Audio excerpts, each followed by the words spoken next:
Empecemos con el Salmo 92, versículo 8 al 15. No sé si tienes tu Biblia, si no, creo que me lo van a poner por acá. Si no lo ponen, ponme toda la atención. Versículo 8 dice: Tú, oh Señor, para siempre serás exaltado. Tus enemigos, Señor, sin duda perecerán. Todos los malhechores quedarán esparcidos, pero tú me has hecho fuerte como un buey salvaje. Buey con B, B de burro. Me has ungido con el mejor aceite. Mis ojos vieron la caída de mis enemigos. Mis oídos escucharon la derrota de mis perversos oponentes. Versículo 12, y en esto me quiero enfocar. Pero los justos florecerán como palmeras y serán fuertes como los cedros del Líbano. Los justos florecerán como palmeras y se harán fuertes como los cedros del Líbano. Dile a tu vecino, fuerte. ¡Ay, qué fuerte! Versículo 13, trasplantados, palabra clave, trasplantados a la casa del Señor, florecen en los atrios de nuestro Dios. Incluso en la vejez aún producirán fruto, seguirán verdes y llenos de vitalidad. Declararán: el Señor es justo, es mi roca, no existe maldad en Él. Cuando hablo de vitalidad y fuerza, ¿qué imagen se te viene primero a la cabeza? Honestamente, quizás te imaginaste a La Roca, ¿no? O algún luchador. Pero ¿qué pasa si te digo que la verdadera imagen de fuerza y vitalidad es sumamente diferente? Mi esposo y yo estamos viendo una serie en Netflix que se llama Viviendo hasta los 100 años. No sé si alguien la ha visto, está muy interesante. Básicamente habla sobre estos lugares geográficos donde hay una concentración de centenarios, de gente que vive más de los 100 años. Y este investigador se pone a preguntarles cuáles son su estilo de vida, cuál es su filosofía, sus hábitos, su dieta, etcétera. Todo para intentar encontrar la fórmula de por qué en estos lugares se concentra estos centenarios y por qué hay tanta vitalidad en estos lugares. Y es extraño porque esta gente no se ve físicamente como tú y yo nos lo imaginaríamos. No se ve como quizás estas personas que tienen más lujos, que tienen más fuerza física, que tienen más estudios, aún que tienen mayor acceso a mejor tratamiento médico. Es más, la mayoría de las razones por las cuales atribuían su longitud de vida no era por cosas meramente materiales, eran las intangibles, como el propósito, la comunidad, el amor. Aunque obviamente la comida y el ejercicio ayudan, le atribuían mucho a estas cosas intangibles para darles calidad de vida y vitalidad en sus años extensivos de la vida.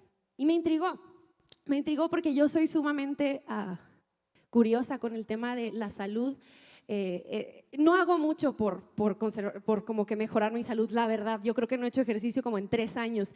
Ay, discúlpenme, pero me intriga, ¿no? Y soy presa fácil de la mercadotecnia, de los ads en redes sociales, del post que sube tu tía que dice estas 7 cosas hacen que bajes de peso, la 7ª te sorprenderá, ¿no? Y ahí voy yo picándole y veo la 7ª y no me sorprende, pero bueno, ahí estoy viéndolo, ¿no? Y soy presa fácil de TikTok, este hoyo negro donde puedes durar allí horas, no lo puedo creer. Pero el punto es que hace poquito estaba viendo que, no se rían de mí, un doctor estaba hablando sobre los parásitos en el cuerpo y como esto no es una teoría, esto sí es real, ¿no? Pero él decía, hay ciertos síntomas silenciosos que necesitas descubrir para saber si tienes parásitos, para poder desparasitarte, porque esto lleva a muchas cosas. El punto es que decía que si tú tenías comezón excesiva, aleatoria en algún lugar de tu cuerpo, probablemente tenías parásitos. No digo que es verdad, solo digo que lo escuché y lo creí.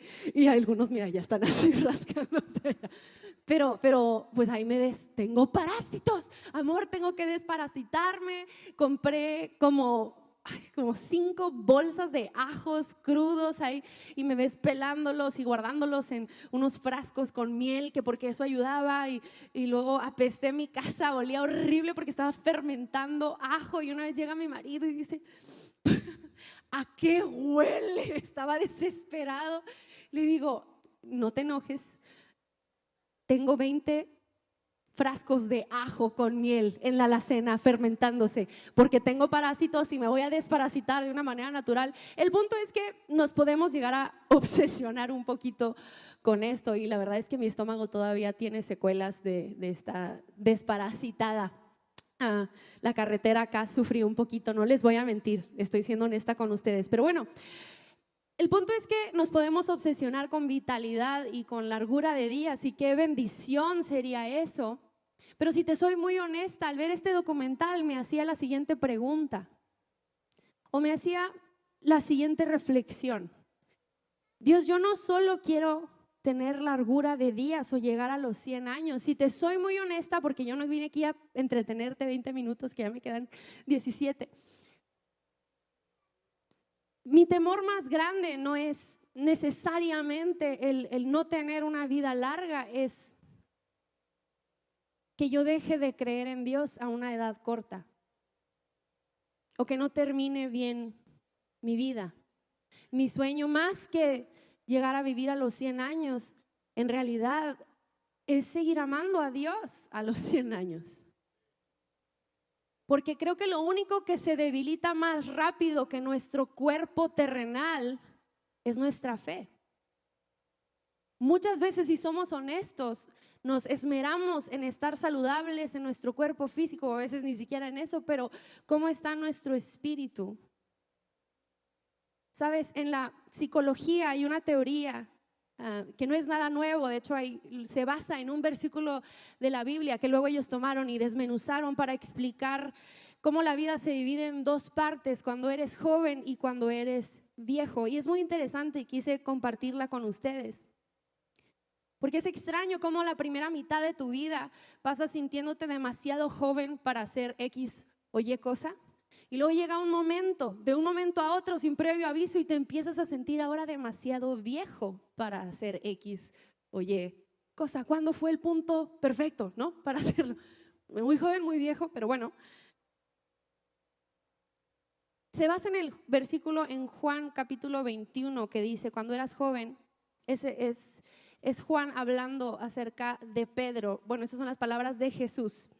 Ahorita lo explico. Dice Juan capítulo 21 versículo 18, cuando eras joven te vestías e ibas a donde querías, pero te aseguro que cuando seas viejo extenderás los brazos y otra persona te vestirá y te llevará a donde no quieras ir. Jesús se refería a cómo iba a morir Pedro y cómo de esa manera iba a honrar a Dios. Después le dijo a Pedro, sígueme. El discípulo preferido de Jesús, Juan se autonombra así, estaba siguiendo a Jesús y a Pedro. Voy a explicar esto. Juan decide terminar su evangelio hablando acerca de cómo iba a morir Pedro, y es un poco peculiar que Juan decida terminar su evangelio de esta manera. Y creo que hay múltiples razones y hay mucha riqueza en este versículo. No estoy enfocándome en toda la riqueza que tiene este versículo, pero hay un aspecto que utilizaron en la filosofía para basar esta teoría de que la vida se divide en estas dos partes, cuando eres joven y cuando eres viejo, y usan este versículo. Y es muy curioso porque muchas veces vemos a Pedro como este personaje que se utiliza en la Biblia para simbolizarnos a nosotros. Pedro es de estas imágenes que nos representan a nosotros en la Biblia, y es de ponerle énfasis porque Juan decidió terminar de esta manera su evangelio. Y quisiera hablar un poquito acerca de esta teoría de la primera mitad de tu vida y la segunda mitad de tu vida. La primera mitad es la niñez, esta etapa que le llaman pre-neurótica, porque los traumas más grandes de tu vida o no han sucedido o no te has dado cuenta que han sucedido. Y es esta etapa donde todo es más simple, todo es más fácil. En general, si vives una vida promedio, obviamente hay casos de todo, pero si a un niño le preguntas, o más bien le dices a un niño de 4 años, la vida es muy difícil, él te va a hacer y se va a ir corriendo, algo así, no sé, pero no te va a entender. Pero si yo le pregunto a algún adulto o le digo, la vida es muy difícil, me va a decir, sí, amén, hermana. Shalom, no sé, algo me va a decir. Pero todos me entenderían que la vida es compleja, pero cuando eres niño, dice que haces este versículo dice, te vestías e ibas a donde querías, y lo toman como para decir que tienes este sentido de control, tienes este sentido de posibilidades, de expectativas, y luego la vida empieza a avanzar y ya no te sientes tan en control, o más bien te das cuenta que nunca estuviste en control. Primero llega la pubertad, todo comienza a cambiar, empezamos a tener esta necesidad de propósito, de pertenecer, de contribuir a la historia del mundo. Ya no queremos estar en casa de nuestros padres, queremos ir en búsqueda, por así decirlo, de nuestro propio hogar. Y luego llega la juventud, donde necesitamos tener estas raíces que nos recuerdan quiénes somos, porque es el tiempo de tomar decisiones y de comprometernos a aquellas cosas que van a definir el resto de nuestra vida. En la juventud empezamos a tomar estos compromisos como la vocación, el cónyuge, aquellos que se casan, la fe, o filosofía que vas a seguir, la comunidad en la que vas a estar. Todo esto sucede generalmente en la etapa de la juventud o en la primera mitad de tu vida. Durante la primera mitad de nuestra vida tenemos que descubrir esto y encontrarlo, y la mayoría es alrededor de los 30, los 50 años. No hay una edad específica, no estoy hablando de una edad específica, pero esta primera mitad se trata sobre canalizar tu fuerza, porque tienes excesa fuerza y energía. La segunda mitad se trata sobre mantenerla, sobre mantener tu fuerza, conservarla. ¿Por qué? Porque el peso de nuestros compromisos y el trabajo duro a través de los años comienza a alcanzarnos y nos comenzamos a cansar. Llega esa mitad o ese punto medio que para cada quien es diferente. Pero aquí entra como una cachetada, un golpe de realidad. Aquí es donde hacemos el brinco a la segunda mitad y nos damos cuenta que no tenemos ese amor de telenovela que pensábamos que íbamos a tener, la verdad. No va a llegar el príncipe, princesa, no eres una princesa. Yo lo decía antes, pero no soy, ya me di cuenta. No tenemos el dinero que quisiéramos para esta edad, el trabajo que quisiéramos, la casa que quisiéramos, los hijos no son como nos los imaginamos, y empezamos a darnos cuenta de que la primera mitad pasamos mucho tiempo teniendo tantas posibilidades y este sentido de aventura y de qué conquistaré y en quién me convertiré, y de repente llega la realidad y te das cuenta, en esto me convertí, esto es quién soy. ¿Por qué estoy hablando de esto? Porque llegar a este lugar es un lugar muy peligroso, donde si no aprendemos a tomar decisiones sabias, nos puede costar nuestra pasión, nuestra fuerza y nuestra vitalidad, mucho más allá que física, espiritual. Todo este mensaje no lo estoy hablando de un lugar de experiencia. Creo que cada mensaje que he dado en mi vida ha sido por algún versículo que se relaciona con alguna como vivencia que he tenido y la he sobrellevado, pero este no. Esto es solo algo que observo en la palabra y espero que a alguien sea de bendición con estos últimos minutos que me quedan. Creo que este mensaje sale a raíz de un temor muy grande que está en mi corazón. La primera mitad de nuestra vida tenemos sentido de posibilidades, y la segunda nos empezamos a dar cuenta de que hemos tomado decisiones. La primera mitad se trata sobre descifrar tu vida, la segunda sobre cómo gastarla. La primera es más lineal, la segunda no tanto. La primera tiendes a compararte con otros, la segunda tiendes a compararte con lo que fuiste en el pasado. Ambas mitades, aunque son muy diferentes, son buenas, y en ambas necesitamos desesperadamente a Jesús. Y cuando estamos inconscientes, ¿por qué les doy este análisis filosófico? Bueno, más que nada psicológico, pero porque cuando tú y yo atravesamos estos valles y estos cambios en nuestra vida de manera inconsciente o en automático, simplemente estamos atravesándolo porque estamos consumidos por los compromisos que esta vida nos ha dado, y estamos en el trabajo, y estamos con los hijos, y estamos con la pareja, y estamos en este ciclo sin final. Es muy peligroso no parar a identificar aquellas áreas de nuestra vida en las que únicamente estamos envejeciendo, pero no estamos madurando.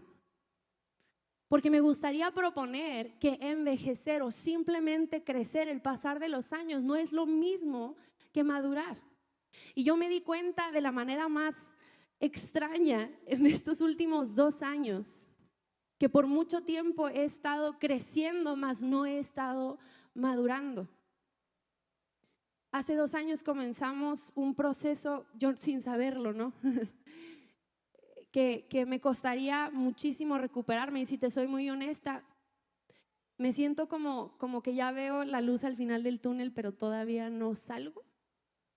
Es algo muy interno y no quiero como confundirlos, pero básicamente comenzamos una iglesia y tuvimos hijos, todo en un lapso de 3 meses. Comenzamos la iglesia y tuvimos a nuestra hija. Junto con eso comenzamos a tener problemas matrimoniales. Siempre hemos sido muy abiertos de esto. Yo tuve una crisis de salud muy grande que me dejó secuelas de salud mental. Empecé a encontrar patrones de autosabotaje y pensamientos tóxicos. Fue una temporada muy difícil. Llámale crisis de edad media, llámale posparto, llámale como quieras. Quizás había algo físico sucediéndome, no lo descarto, pero espiritualmente he estado, y especialmente hace 2 años, estaba en un valle. Y en medio de ese valle yo tenía tanto temor, porque mi fe se sentía débil cuando más necesitaba que estuviera fuerte. Decía, Dios, necesito tener fe por mi hija, necesito tener fe por la iglesia, pero me siento tan débil. ¿Cómo voy a durar así hasta los 100 años? ¿Cuál es la clave de permanecer? De la verdadera vitalidad y largura. ¿Cuál es la clave para que ahorita que tenía 27 años, yo creo, ahorita lo veo imposible? ¿Cuál es la clave de que cuando tenga 80 años yo pueda seguir amándote? Si la vida cada vez se pone más difícil, veo tanta gente, tantos héroes abandonar su fe, abandonar su matrimonio, abandonar todo lo que han construido, y veo tantos patrones tóxicos en mí que me asusto. Y si nos ponemos honestos, creo que alguien se puede identificar, aunque sea un poco, con esos pensamientos.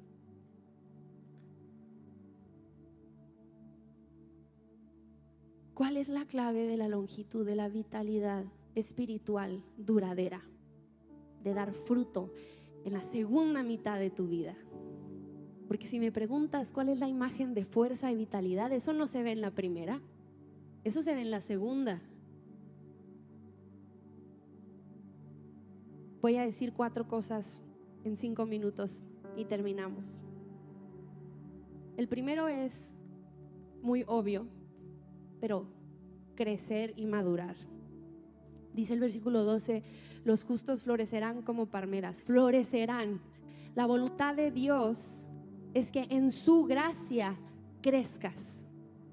A veces hemos tomado el concepto de gracia y lo torcemos, porque gracia no es esto, pero lo utilizamos para excusar nuestra falta de crecimiento y madurez espiritual.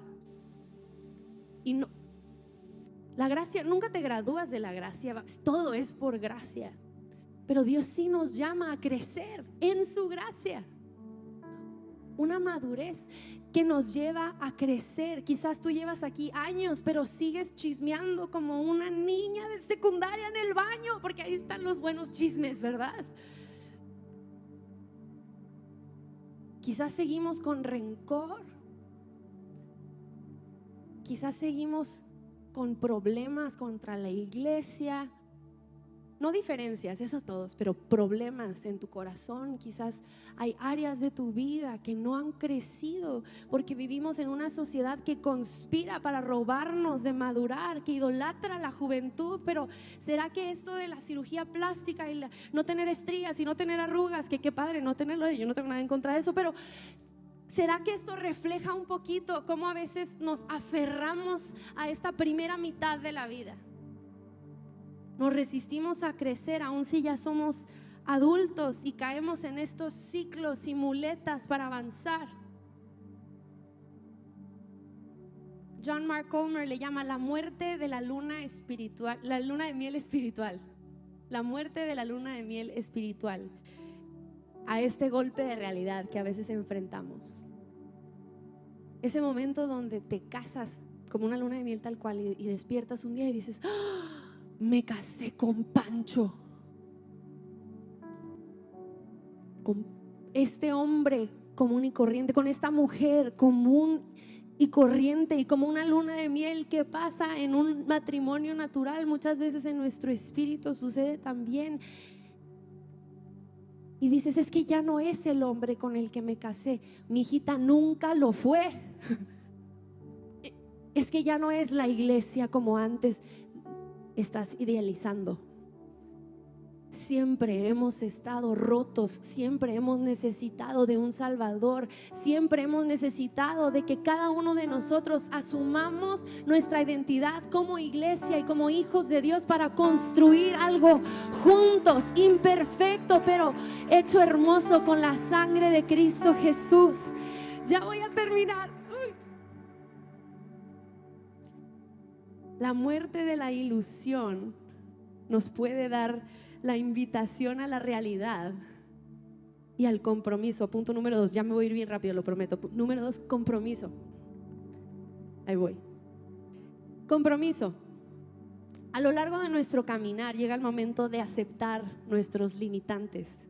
La persona con la que casaste, la iglesia en la que estás, la ciudad en donde vives, la casita pequeña que tienes, el trabajo que no te gusta, las deudas que son fastidiosas, la persona que eres, todo esto. El cuerpo roto, imperfecto que tenemos. Y esto puede disparar nuestros más grandes temores, porque nos damos cuenta de que en lugar de ver la vida como un regalo y a Jesús como nuestro Dios, hemos visto a Jesús como un regalo y somos nosotros nuestro Dios. Dice el versículo 12 todavía: y se harán fuertes como cedros del Líbano, florecerán como palmeras y serán fuertes como cedros del Líbano. Las palmeras tienen este fruto que son los cocos, y me encanta porque los cocos más valiosos, los cocos más dulces, los más ricos, las señoras que van al súper me van a entender que tú puedes ver un aguacate y se ve bien bonito, pero lo partes y está todo duro y no ha madurado. Bueno, los cocos más valiosos, que están en su mejor versión, que dan el mejor y más dulce fruto, son aquellos que han tomado su tiempo, que toman alrededor de 80 años floreciendo.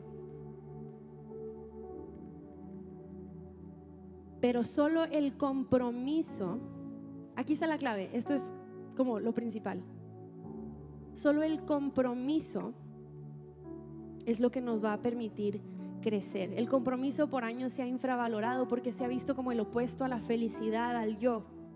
Pero Jesús es claro que el que se aferra a su vida la perderá, pero aquel que la pierde por causa de él la encontrará. Y no hay nada más liberante que estar comprometido por amor. Versículo 13: trasplantados a la casa del Señor, plantados, florecen en los atrios de nuestro Dios. Compromiso, compromiso. Yo me planto a pesar de la tribulación, yo me planto a pesar del dolor, yo me planto a pesar de la decepción, de que quizás la vida no es como me la imaginaba, pero cuando me planto y cuando me comprometo y cuando abrazo la realidad y acepto: sí, Dios, las piezas están rotas, ahí es cuando Dios puede comenzar a restaurarlas. Es cuando abrazamos el hecho de que estamos rotos y necesitamos un Salvador, que dejamos que muera la idealización y la luna de miel y decimos: yo sé que vivo en esta realidad imperfecta, pero aquí es donde Dios me ha plantado. Ahí es donde Dios comienza a edificar su reino, plantado con raíces profundas. Es lo único que nos hace resistentes al cambio y a la tribulación, y termina diciendo, incluso en la vejez producirá fruto, seguirán verdes y llenos de vitalidad,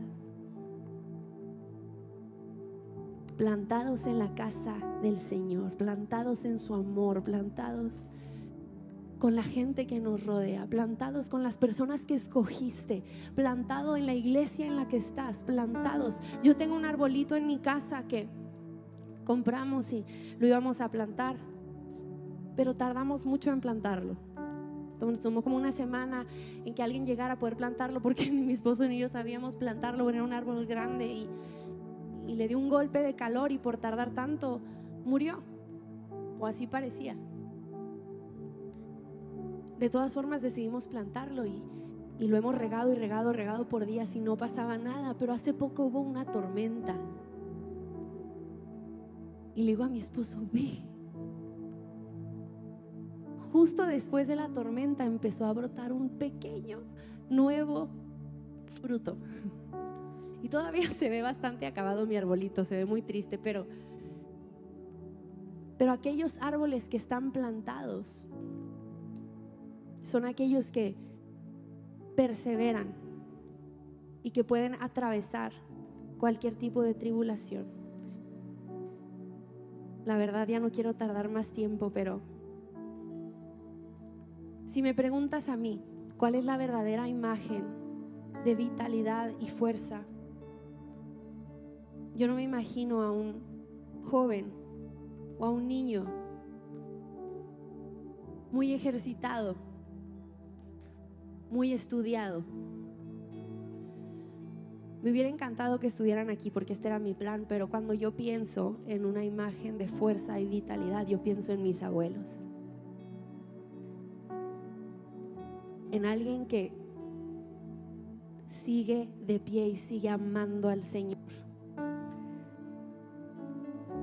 Para mí esa es la verdadera imagen de fuerza y vitalidad, y ellos me dan esperanza de decir, Dios, atraviese lo que atraviese, yo sé que puedo seguir amándote, y yo sé que voy a permanecer porque tengo raíces profundas, las raíces que están plantadas en esta casa por más de 30 años, familia. Aquí hay raíces profundas, hay raíces que dan vida, y cuando tú decides plantarte en este manantial, vendrá bendición para tu vida, para tu familia. Quisiera terminar cantando esta canción, solo para cerrar, y luego vamos a seguir con el programa. Pero puedes estar sentado cerrando tus ojos. Pero ¿por qué no terminamos este pequeño tiempo recordando el Dios tan bueno que tenemos, y como siempre nos da una segunda, tercera, cuarta oportunidad?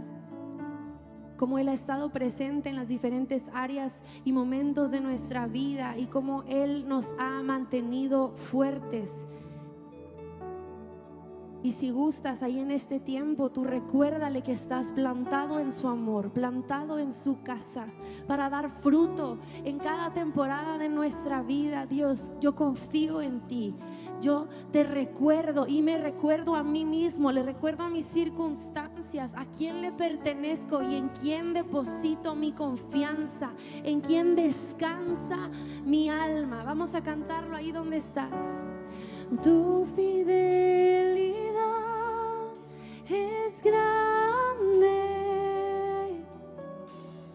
tu fidelidad incomparable. Nadie como tú, bendito Dios. Grande es tu fidelidad.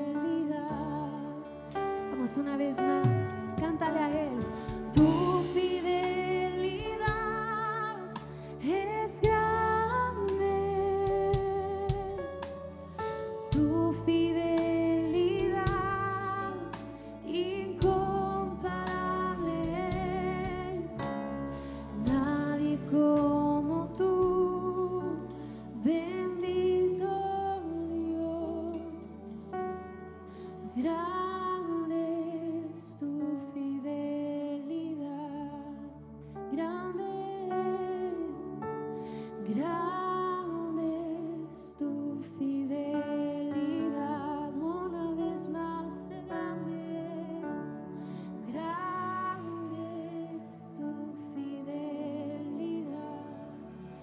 Dios, hoy recordamos que estamos plantados en ti.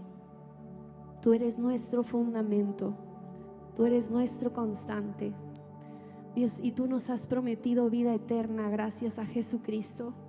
Así que ya no tenemos que preocuparnos por cuántos días de nuestra vida serán añadidos, porque tenemos vida eterna en Cristo Jesús y tenemos plenitud de vida en Cristo Jesús.